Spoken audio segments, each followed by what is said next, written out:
Hi, my name is Ashley Molina and I'm a holistic health coach. My practice, Mindful Manna, was created to inspire healing through clean food, lifestyle factors, and positive psychology. I became incredibly passionate about the concept of food as medicine when I had a transformative experience of my own. I used to suffer from chronic debilitating migraines that kept me on a blood-thinning medication for 5 years, intense irritable bowel syndrome, a slew of hormonal issues, and chronic fatigue. But once I switched from the standard American diet to a whole foods diet that focused on vegetables, fruit, clean meats with no antibiotics or hormones, whole grains, and a lot of water, I was able to reverse all of these issues. Because of this experience, I am impassioned and empowered to help others live a high-quality life.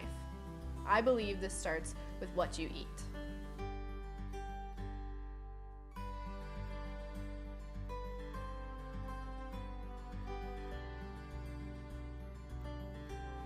If you've been following along with this inflammation series, you now know how inflammation affects the body. Although it is a necessary core component of a functioning immune system, it can get out of control and lead to problems such as pain in the body and chronic diseases. Today, in this video, I wanted to talk to you about the top 10 things that you should be avoiding that promote inflammation in the body. Let's get started. Number 1, vegetable and seed oils. So unlike extra virgin olive oil and coconut oils, vegetable and seed oils are often extracted using harsh solvents like hexane, which is a component of gasoline. They also have a high level of omega-6 fatty acids. And although we do need omega-6s in the diet, our Western diet provides us with much more than we need. Both of these things combined make vegetable and seed oils incredibly inflammatory. So we want to stick to oils like coconut oil, extra virgin olive oil, macadamia and walnut oils, and avocado oils. Number 2, dairy. It's very hard for a lot of people to come to terms with the fact that dairy might not be the best option for their body. So I wanted to give you a few facts about dairy from Dr. Mark Hyman, who's a functional medicine doctor and an MD. Less dairy actually means better bones.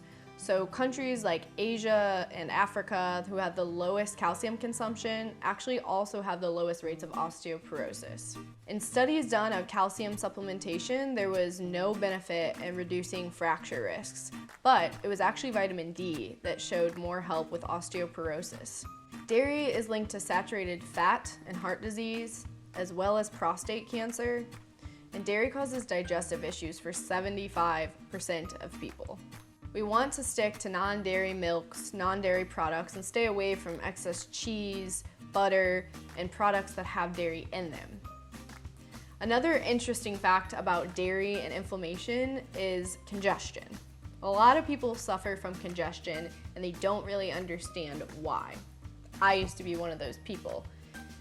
Next time you eat ice cream, notice how you feel the next morning when you wake up. Dairy is an irritant, and as we've learned about inflammation, when the body sees an irritant come in, the body wants to protect itself. So as a protection mechanism, it creates mucus to protect itself from dairy. Again, notice how you feel next time you have a lot of cheese or ice cream. You might notice massive sinus congestion after that. Number 3, conventional meats. So these are meats like sausages, bacon, beef jerky, ham.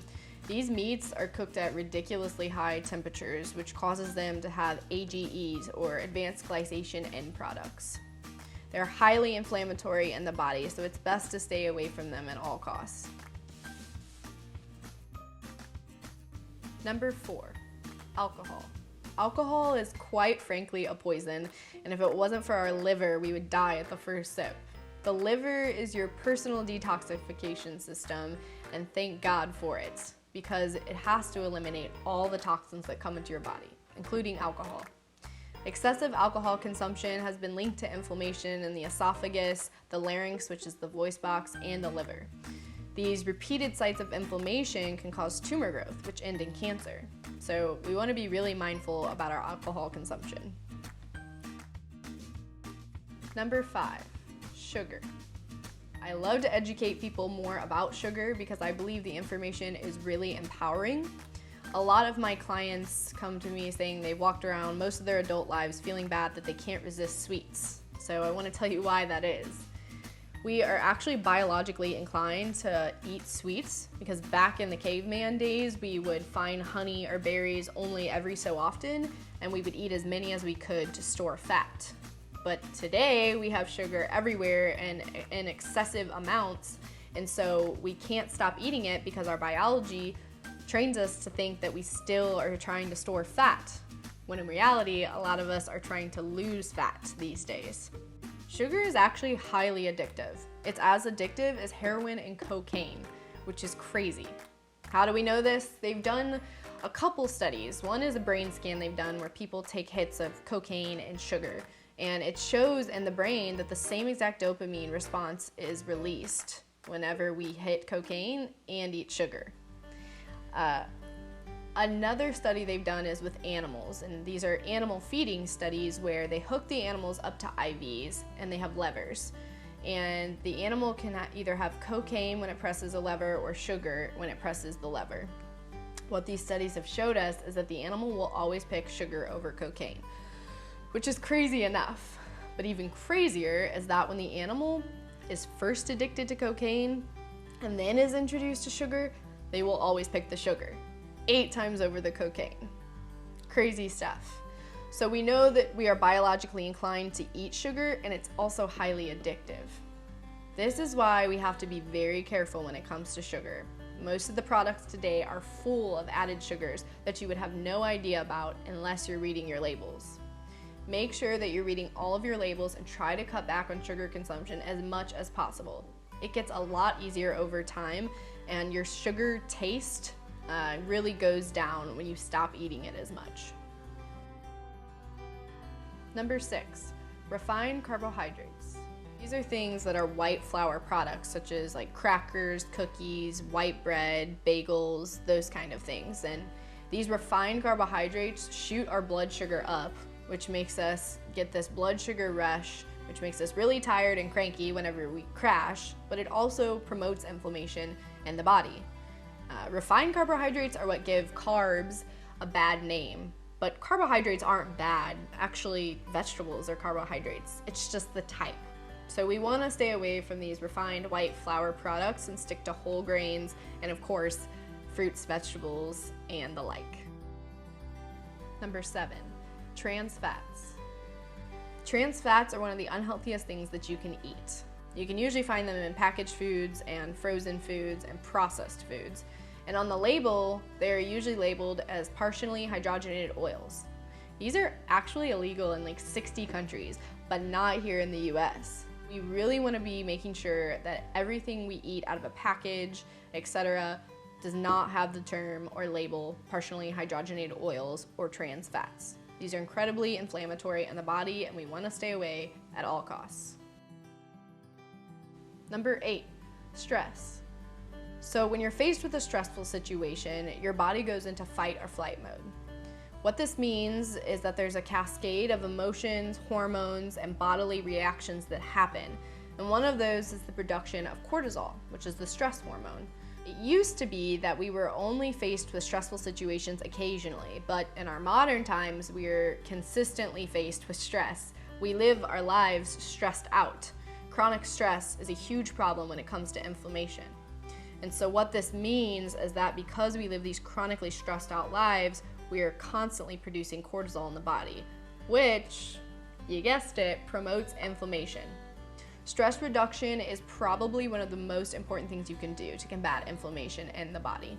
If you have a hard time reducing stress, make sure to do things such as spend time alone, spend time in nature, spend time in the quiet, do something you love to do instead of something you have to do. Try meditation or exercise for stress relief. And don't stress life so hard. It's not that serious. Number 9, sleep. A lot of times when people think of a healthy person, they think of someone that eats really well and works out all the time, but sleep is the 3rd most undervalued component of living a very healthy life. So what is poor quality sleep? Poor quality sleep is if you're getting less than 6 to 7 hours of sleep, if you wake up a lot in the night, or if you have insomnia. If you're having a hard time sleeping, I recommend taking supplements such as magnesium or something like melatonin, turning off all screens 2 hours before you go to bed, and having a nighttime routine so that you can wind down. Number 10, environmental toxins. So you are literally surrounded with environmental toxins, things that you wouldn't even think of, like your household cleaning agents, your body care products, air pollutants, they're everywhere.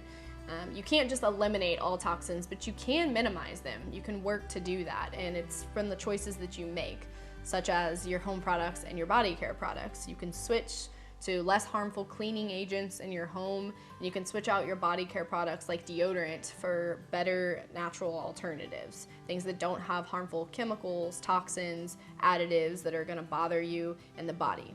All of these toxins obviously promote inflammation in the body because they're not meant to be in our body, and our liver has to clean all of them out.